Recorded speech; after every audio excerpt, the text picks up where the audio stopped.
Bruno is a cyclist, entrepreneur, and engineer. I went to high school at BRUNO, where our friendship started.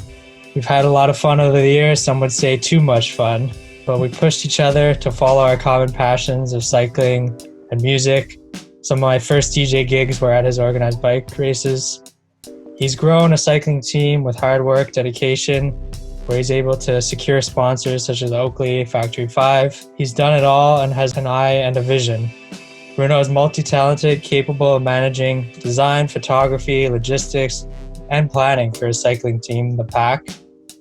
Bruno is also a part-time DJ, representative for a clothing brand that makes his jerseys, and a full-time engineer.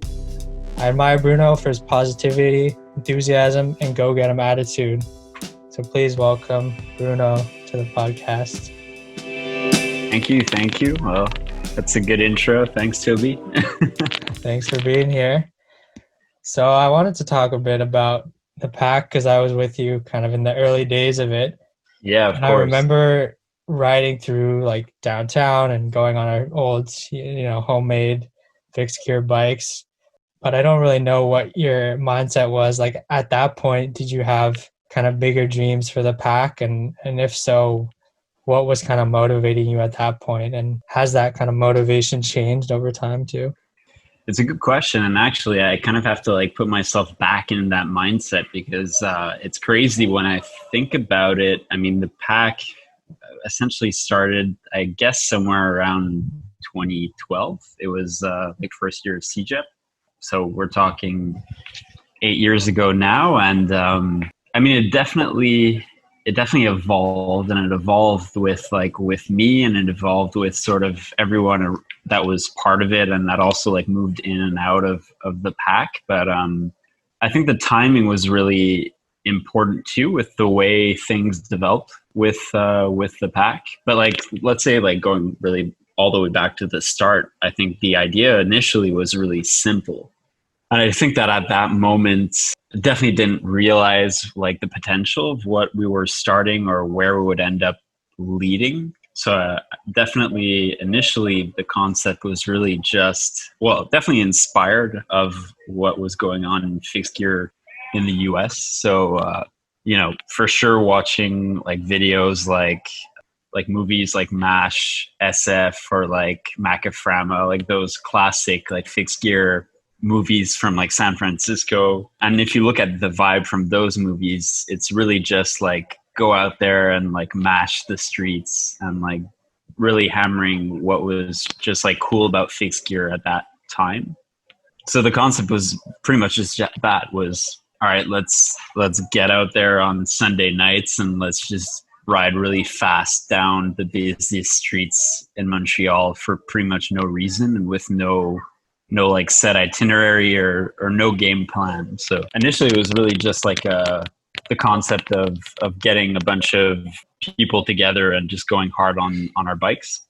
But then pretty quickly, and that's where timing kind of comes into play, is that as we were starting to ride more and more and really get more into the whole concept of fixed gear and what was going on, things were really changing quick in the US. So I'd say between 2008 and maybe 2012, fixed gear became really popular, but then fixed gear races started popping up a bit all over the place, namely with Red Hook. And I remember talking with Josh Jenny from iBike pretty early on, and they were organizing things I think they were calling it Bike-a-Palooza. They had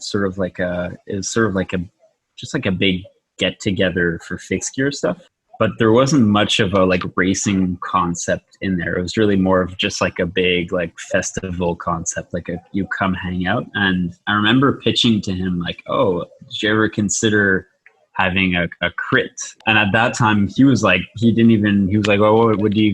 what's a crit? What are you talking about? And actually I didn't really even know what I was talking about much either. It was just the concept of Red Hook crit. So pretty quickly we started thinking more and more about racing, and I guess as a bunch of 18, 19, 20-year-olds, racing your bikes when you're riding your bikes a lot makes a bit of sense. That's, I guess, what really got things rolling, right? As soon as we got into the idea of setting up races, then you're like, okay, well, we have to have a team if we're racing, and if you have a team that's racing, you need kits, and then if you're actually decent at your racing, then you start thinking about getting sponsors, and one thing leads to the next, and then in the course of 8 years, we ended up with like pretty solid race team. And that combined with just the fact that like fixed gear pretty much in the same timing kind of blew up like all over the world. Yeah, so I'd say like initially it wasn't much of a game plan. And I think that's sort of like why maybe it worked out so well, because it's always been pretty organic too. So we kind of just like followed the flow of things, and there was a lot of good timing. And I feel like maybe that's also in the last like 2 years that things have sort of started dying down a bit. Like it's kind of settled into more of a groove. Whereas, and same thing with fixed gear, it kind of has calmed down too. It's less of like a big hype than it used to be. Yeah, and in terms of what was motivating you, like I know at the start you said you were kind of just trying to emulate these things you were seeing happening down in the States and San Francisco and whatnot, but over time, I'm assuming, like, as the brand kind of evolved too, like, how had your motivations changed too? You were no longer, right, like, inspired or, like, looking to, like, these fixed gear people down in the States because, like, you know, you've expanded also to, like, a road team and that whole thing. Yeah. So what was your kind of mindset or motivators, like, as it grew? And I think, like, in a way, you never really stop, not necessarily emulating, but I think, like, any good like organization or project always kind of like draws inspiration from other things, like whether they're just like completely different spheres or just like bigger things. Yeah, because it definitely evolved. And initially, yeah, we were probably really just looking at what was going on in the US and just trying to get to where they were at. But then I guess what was also interesting with like the whole Toonie crit concept is that aside from the iBike crits, we're always basically the only ones putting together a solid race series for fixed gear in Montreal. And even, I mean, I think we could say even in Canada, like there was never really like a regular series that got as structured as the Toonies. In Canada, we kind of had that spot as being sort of the reference in a sense. So I think that like kind of opens up the door to be a bit more, it kind of just like allows you to do your own thing, right? And that's one thing that like maybe we never really even got there, but the whole concept of the Toonies was a bit different from what was going on in other racing. And I think that also maybe I can make the link to road is like at the same time as we got more and more serious with our fixed gear racing, we started racing road, and going to all these road events, we also saw what was sort of lacking in our minds in those events. So it was like way too concentrated on just like the pure racing side of the event. And that, you know, a lot of road races, road crits are basically like out in the middle of nowhere in some industrial sector. There's absolutely no one there other than the racers. And like everyone's super serious. They go out there, they do their race, and then they go home. And that's one thing that we like definitely tried to do differently, was that concept of we're hosting a crit, but the idea is that it's a bit of like a party at the same time. And I know, I'm sure I talked to you about this, but sort of the concept of almost like doing a mashup of like Red Hook crit and like a Picnic Electronique was sort of always like the vision that I had, was to have, which is also why like from the get-go, the idea was to have good DJs, people mixing good music and having like way more of a hangout vibe at the event. And it's a winning combination potentially. Like if I was to put together another like big race venue, that's sort of the take I would want to have. And is that something you have planned like in the future too, or it's like a I'd dream? say, I'd say right now it's just like it's a dream. It's a tough question because like definitely right now, because it's been 2 years now that I stopped doing the Toonie crits, and I'd say it was a tough call, right? It definitely hurt a bit to like pull the plug on it, and it was a lot of fun putting together, but it's always tough because there comes a point where you kind of look at how much work you're putting in and what you're getting out of it. And sometimes, like at some point, if the equation doesn't really like balance out anymore, it's not necessarily worth it to keep going. So it was at the point where like I felt like we were relying too much on like volunteer work. It was like too reliant on just like always, you know, getting all my friends and like people around me to just like pool all this energy into this event, which always was like a great time. But you can only do that for so long, where I'd say like you don't want to burn people out doing something, even if it's like a fun time or a good event. It can wear people out.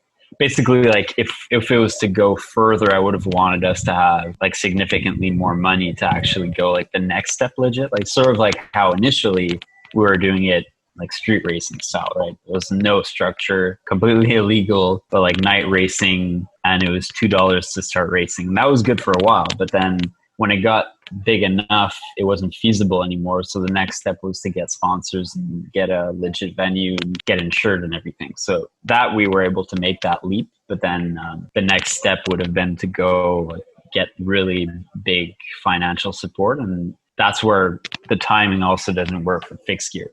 And I think like when I pulled the plug, Red Hook was still on. But then like the next year, Red Hook pulled the plug. So clearly it's because the Red Hook saw that the toonies weren't going on, so they they called it quits. But like I think it shows that also like I wasn't off on my feeling that things were kind of starting to get worn out a bit. So like I think that in hindsight it was probably the right move, because knowing that today the biggest fixed gear crit series isn't happening, I think that it kind of needed a break. But now, like to answer your question, is it what I want to, like, am I actively working on anything right now in terms of a race? No. But if I would, I'd definitely consider it, because it's a lot of fun in the sense, that just like I love projects like that.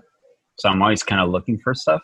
If it'll be anytime soon, probably not. But I think that down the road, if all the stars kind of line up, then I would probably go get back on board again, whether it's fixed gear or just like any other type of racing, or maybe even just like another event with a similar kind of vibe. I'm definitely keeping my eyes open. Yeah. Yeah, and when you touched on a bit like how the races were growing and you were doing things like securing different sponsors for the events or even for your team, and you seem to find a way to combine all your interests into like creating this brand for yourself and the pack. And what have you learned along the way in terms of like the business side? Because I know you didn't even study business necessarily, but like how did you learn to do these things like finding sponsors and like all this managing that side? I'd say when it comes to finding sponsors, that in itself is like a kind of its own art. You don't even necessarily have to be business savvy, I think, to get financing or to get sponsors. It all pretty much boils down to just like, what's a sales pitch, right? So you have to be convincing. And I think the approach that I took, big part just having a really good branding, like a really good visual appeal. And I think, and that's interesting because that's another thing where like I don't really have any formal training in terms of like graphic design or like art training, but through a bunch of random projects throughout the years that have always kind of brought me back to working with Photoshop or Illustrator, I've been able to, I guess, just like build up enough practice that I guess I was like, comfortable enough to put together like really well clean enough documents and like a good team aesthetic and image and branding, and just the fact that I had Photoshop and Illustrator as a tool. I can owe a lot to that, just for having been able to get sponsorships for the team.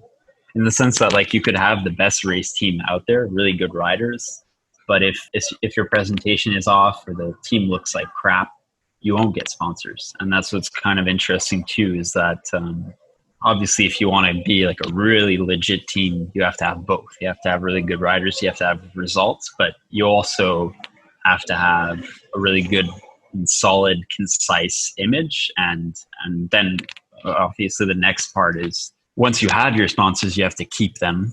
And that's another tricky part. So that's just like getting them visibility. So either being present at a lot of events or being really vocal on social media. Well, a combination of all those things. But pure like just brand management, so like aesthetic and like sort of just like basic marketing skills. Then like the Toonie crits and managing the team. Yeah. So although like, yeah, I don't have any business background, I think my engineering background definitely helped, just because, you know, it's not like complicated numbers crunching, but you just have to be organized. So like, I think that's the key for any sort of organization or project, anyone that wants to start a business or like has a project that they want to grow.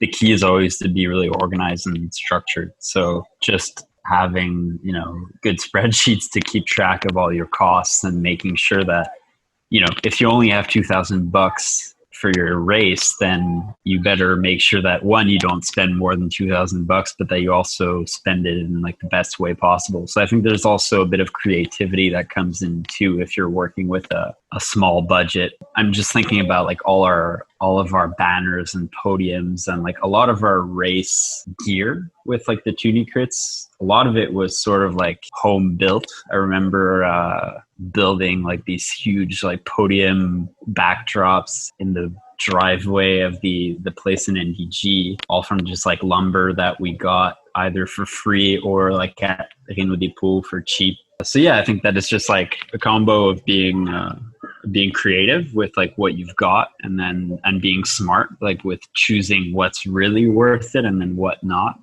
and then just like being generally organized. But then the final element is just always like being really brand savvy, because you could probably argue that, you know, building a huge podium backdrop for a small local race maybe isn't the best investment. But like in my mind, the idea was that if you have a really nice, clean podium backdrop with all the sponsor logos and a really clean branding for your race series, first off, it looks great for people that are there, but then all the pictures that are going to be taken of that podium that are going to go all around Facebook or on Instagram, and then people in like Toronto and New York that are going to see that podium backdrop, that's what they're going to remember of the event.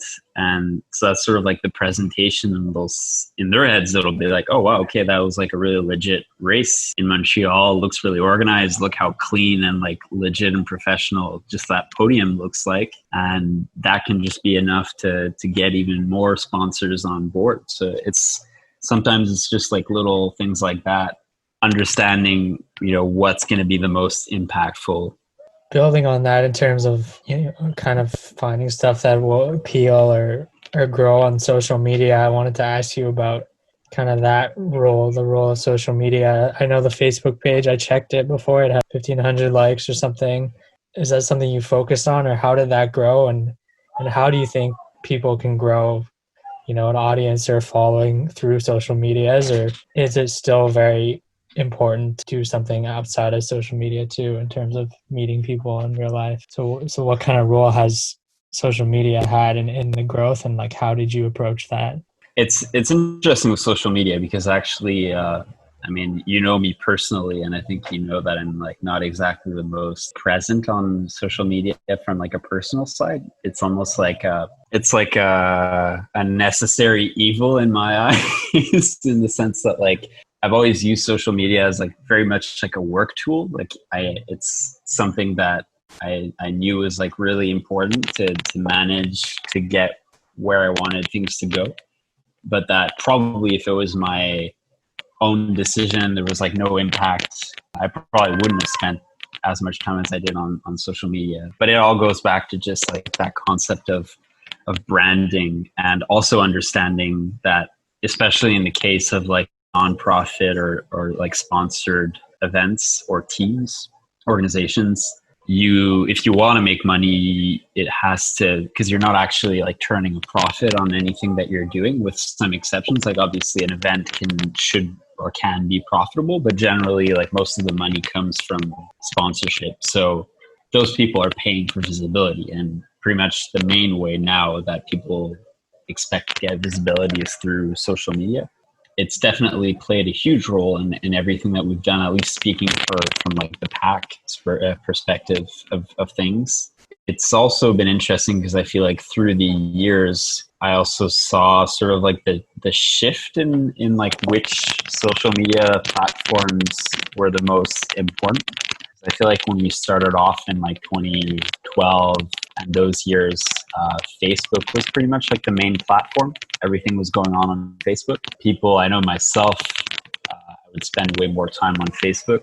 Over the years, it's pretty much shifted like squarely towards Instagram. Facebook is still pretty important, but from a like way more utilitarian style.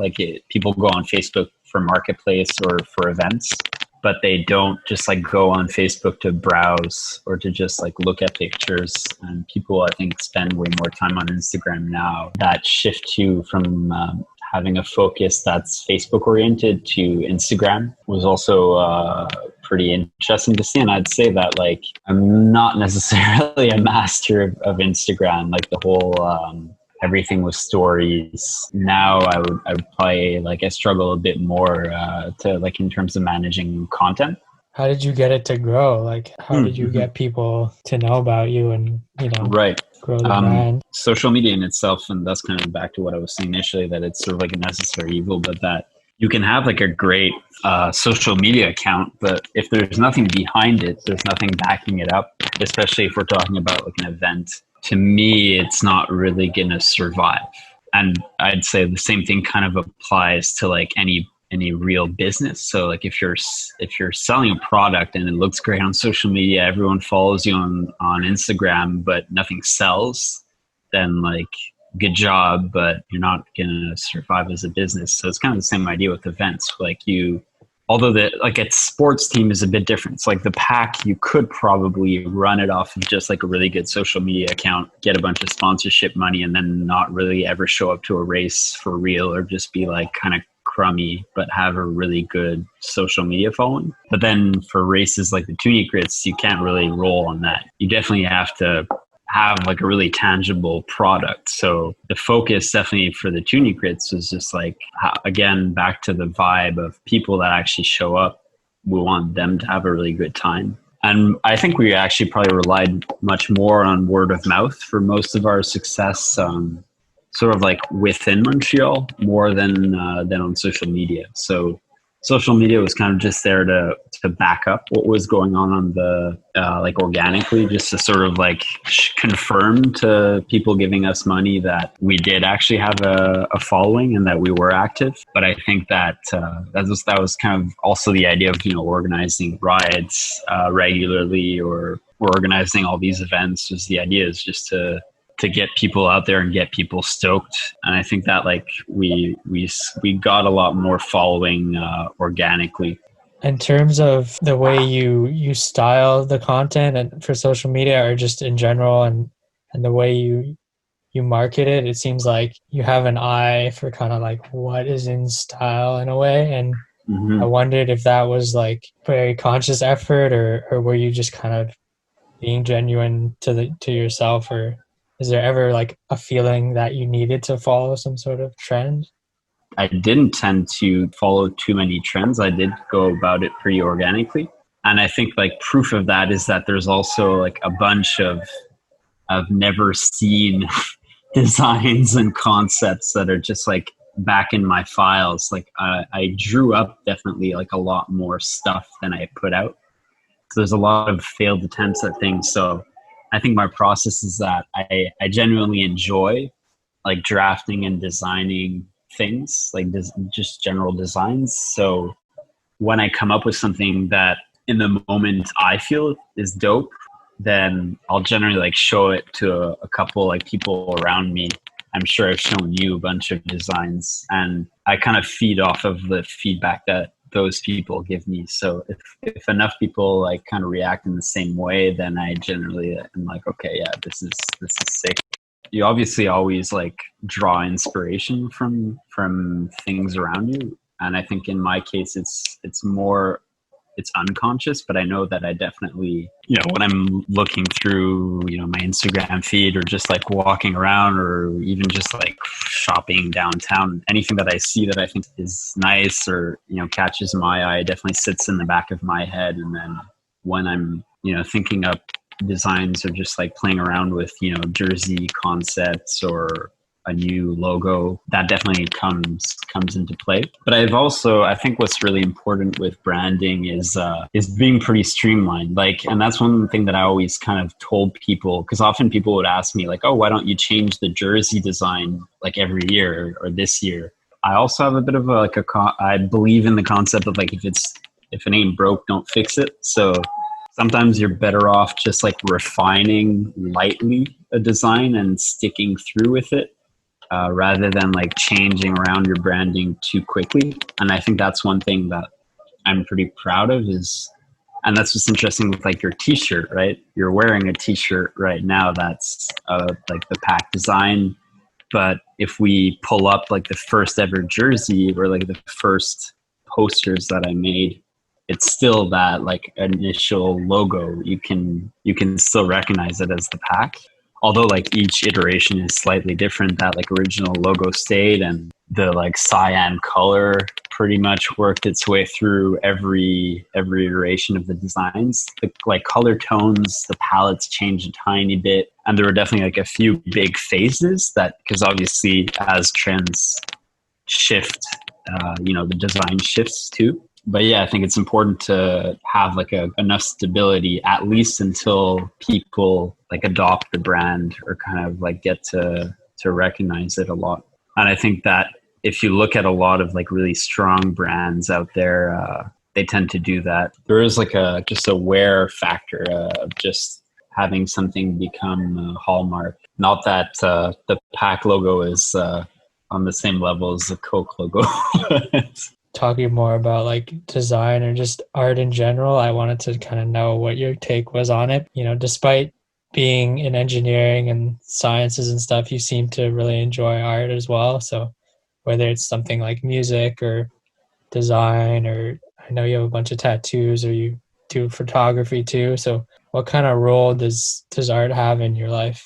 Yeah, well, I mean, I think you've kind of summed it up. I mean, I definitely like dabble in a lot of different things, and I think most of the art that I do always kind of has I don't know how to explain it, but sort of not like a mechanical approach to it, but it's sort of like almost, yeah, kind of like geometric. So like color blocking and just like logo work, that sort of stuff. And then even just like photography, and again, and just like graphic design on the computer. So it's very much like with a tool, sort of in the same way that you'll do like 3D drawing or that sort of stuff that I'll do for work. And then again, like photography it's through the intermediary of a camera, which is like a pretty technical tool. And it's a pretty technical like form of art. Even in a weird way, I'd say like mixing, DJing is a similar combo where it's like a very technical form of music where it's again like pretty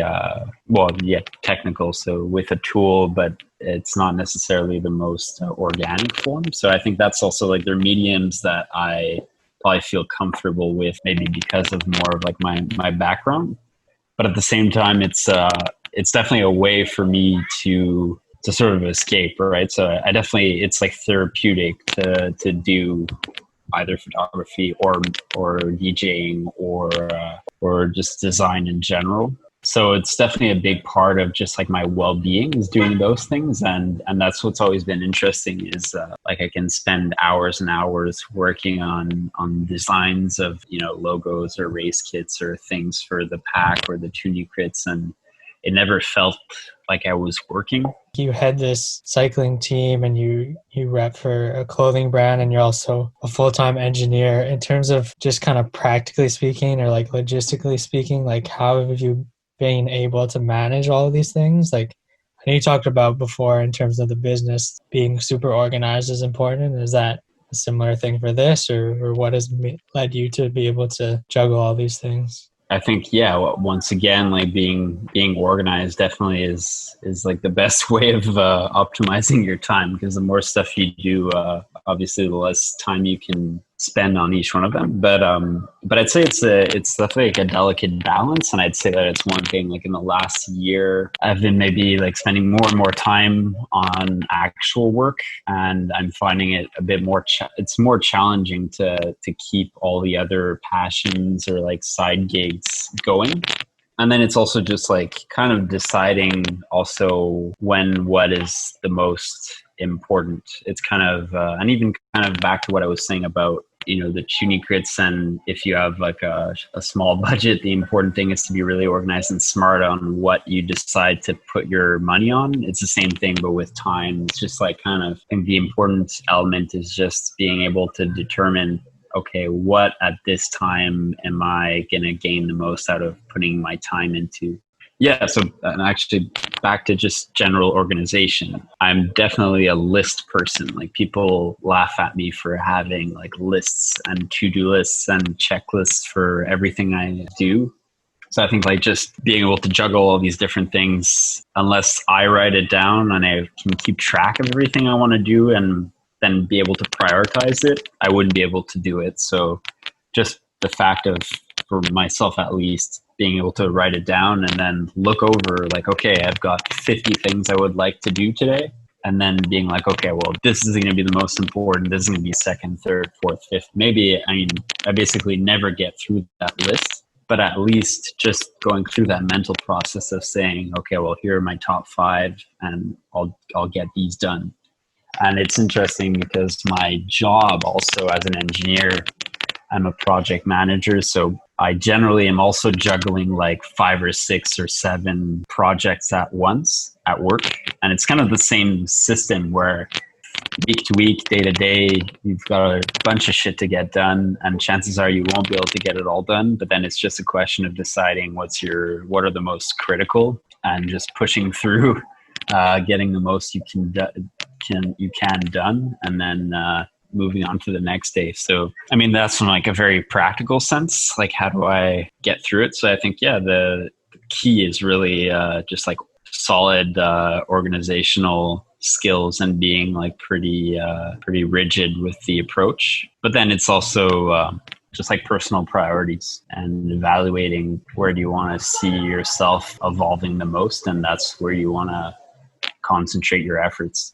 In terms of the pack team itself, what has kept you motivated to continue with that and grow the team? Have there been times where you had like any sort of doubts about it, or thought like, okay, now it's time to like let this go, or how do you continue to go if you lost some sort of motivation? Definitely, there's always been like ups and downs, and actually I'd say that right now this year is like a kind of a down, right, where I've questioned myself a lot about racing and about the pack and how I want to see it evolve this year for a bunch of different reasons. And one of the main ones is obviously everything going on with COVID. This year, there's no racing at all. So it made for a pretty particular season where obviously being a forced pause, it also makes me realize how much time I was spending on that. And then also how like not having to spend all that time on that, how I'm able to pool those resources elsewhere. So yeah, like right now I'm also realizing that like I've kind of changed, like my mindset or where I am personally has also changed in the last like 2 years, where for the last 5 years I was like a student in university, and obviously the time that you have and the way you can manage your time as a student is pretty different from the way it is when you're working the 40 hours a week standard hours. And I think that like there's some good sides to both of those situations. So like as a student, you can definitely you can like focus on one thing way more, especially like the summer is a perfect example. So like you've got like 4 months where you're not studying, or generally not studying, and they're just working, but usually it's just like a not as serious of a job. So you can like either be part-time or just like not care that much about your work. So it's a huge opportunity, I'd say, like as a student, to really focus on projects during the summer or even just in general, because you can sort of like block out big portions of time for projects. Whereas like when you're working, obviously you have more money. So that's always like, it kind of opens up other possibilities. And you have weekends generally. Like once you're off work, like evenings, you're actually 100% off work generally. Which isn't necessarily the case when you're a student either, because you've kind of always got it on the back of your mind, like, oh, I've got to study or I've got this project or that. But the distinction is that like in total, you have way less time, I'd say, when you're working 40 hours a week or a full-time job. So back to racing, or just like having a project like the pack, it means that like things like, let's say, going on like a big racing road trip to the US for 2 weeks isn't really possible for me anymore. So that sort of thing just like goes out the window. But then things like just having every weekend free to actually spend a day going to a race like out somewhere in Quebec becomes pretty doable. It's sort of like local events come back into perspective, but then like big things kind of get pushed off.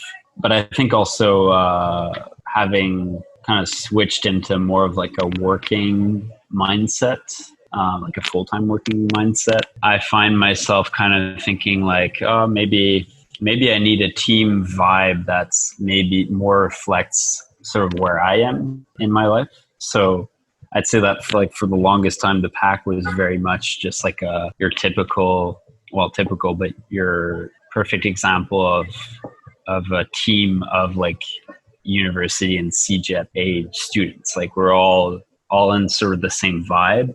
And I think that also gave like a pretty good team cohesion. So now it's also at that point where I'm realizing that I'm kind of like drifting out of that vibe. So that's a big element too, is thinking like maybe it's also time to reorient the concept or find either keep guys that are still in or that have evolved with me on board, or kind of restructure, find like a new concept that fits sort of where I'm at better. In a way, the team, I'm realizing, has always kind of been a reflection of where I was in my life. And so having kind of shifted into like another phase, I'm thinking like maybe it kind of calls for a restructuring. Yeah, and when you talk about moving on and working full time and changing the way you deal with the pack too, was there ever a moment though where you thought like, okay, I can make it full time with this pack thing? Or did you kind of make a decision that like I should probably be doing this engineering thing and it's more viable? Or was that a compromise that you made? Or I think in my mind, it was always clear that cycling was always going to be like a serious hobby, but never like an actual career goal. Maybe where it came the closest was with more the events that like maybe it crossed my mind, like, oh, maybe we could actually try to make enough money to actually like run on this. But then that didn't last long. Like I think it was always pretty clear to me that it was that like cycling is a pastime, and I also kind of wanted to stay that way too, in the sense that, yeah, I think like if it becomes too much of a job, then it also would lose part of its appeal. And aside from just the fact that like the reality is to make cycling an actual profession, you have to be so good that it's not even funny. So that was kind of always clear to me. So it's just then like, how far do you want your passion or pastime, how serious you want it to actually be? Because then, you're doing it for fun. So basically anything goes. And that's tough to decide like when enough is enough, or if you want to always, push it further. Yeah, because do you think there's a moment in all these projects, or like when you realize like, okay, this is like a job, does it always have to lose its appeal when that happens? Or is there a way to manage both of those, have it still be something that's you enjoy doing and passion, but also as a job too? I think it is possible to have like a job that's a passion, but I think there's always going to be parts of, once it becomes a job, there's always going to be, and even when it's just like a passion that you take really seriously, there's always going to be parts of it that you have to do, but that aren't fun. Like there's always going to be crappy parts of what you do. I definitely think it is attainable to have like at least a a pretty good sense of like either like self-fulfillment or being like really motivated in something that is work. But I think that it also becomes a mindset, because there's always ways of looking at things in like a much more positive or creative way than not. So you can definitely stoke yourself out of things, just as you can sort of do the opposite. Yeah, were there ever moments with the pack where you thought you kind of lost that motivation or that passion for it? You end up doing a lot of these things that I don't know if they were fun for you or not, but like, you talk about having to do certain things that, are maybe less fun, but you still kind of push through that and Mm-hmm. still have it keep running. But like, or like, how do you manage to get over that? Like, what are Yeah, you yeah. saying to yourself? Like, oh, it's worth going through this because of this.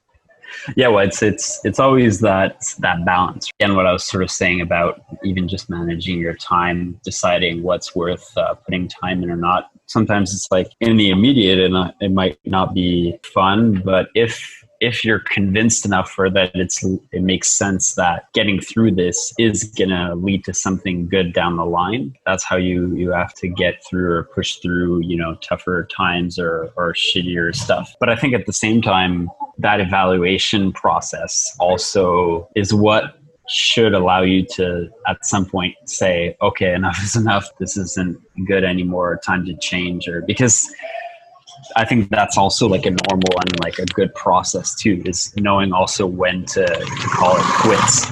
And that's the same thing with the tuning crits too, knowing to recognize when you've kind of like run through your best, or when you've kind of gone through the best part of the run, and that like when things start not necessarily going downhill, but if you see that you're kind of like at a plateau or things aren't really evolving, you're not too sure how things are going to get much better, then it's good to know to say, okay, now it's time to move on to something else.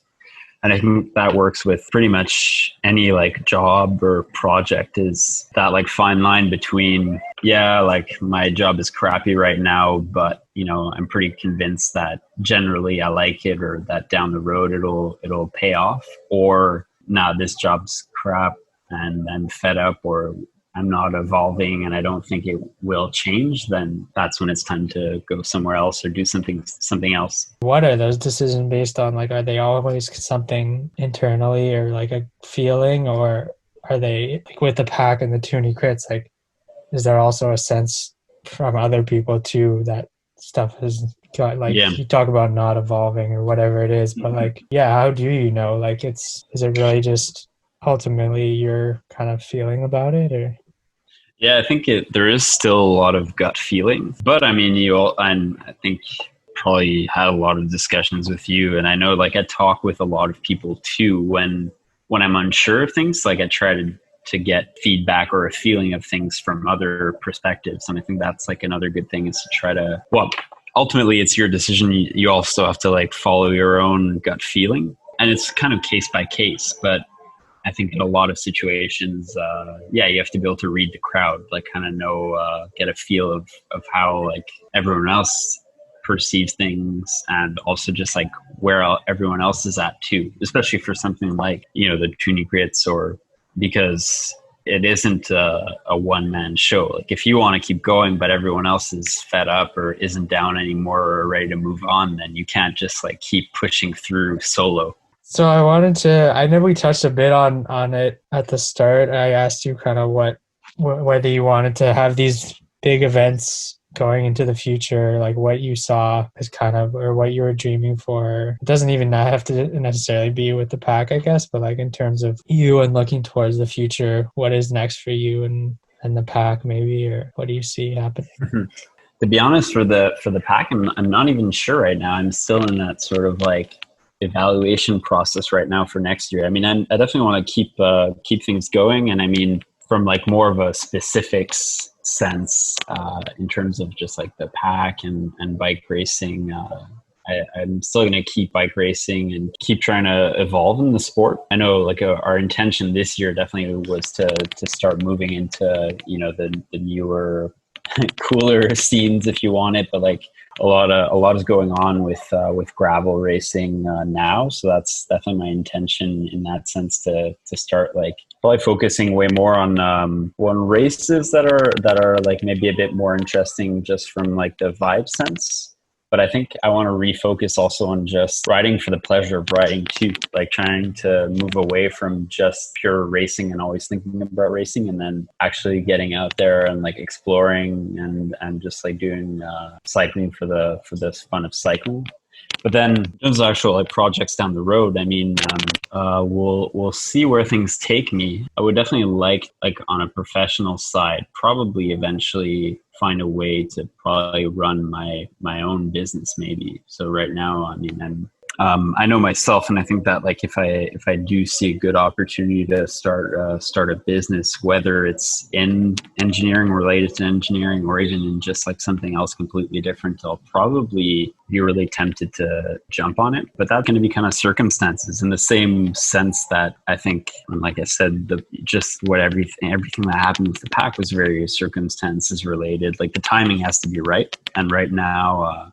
I don't know what that's going to be or if it'll even happen, but I'm definitely keeping my eyes, my ears open and my eyes open for things like that, because I'm always hungry for projects. So in terms of like seeing a business opportunity down the line, or like would it be something that you started yourself, or would it be like, someone is starting this and you want to get involved? Or I guess it could be both. I mean, I think I'd probably be more tempted to try to start something myself, but even then, it really depends. And I'm still gonna, do all the cycling stuff and the nimbleware stuff. It's all still going on, so it's just gonna be like one thing at a time. But definitely a bit of a refocus when it comes to the pack. I wanted to.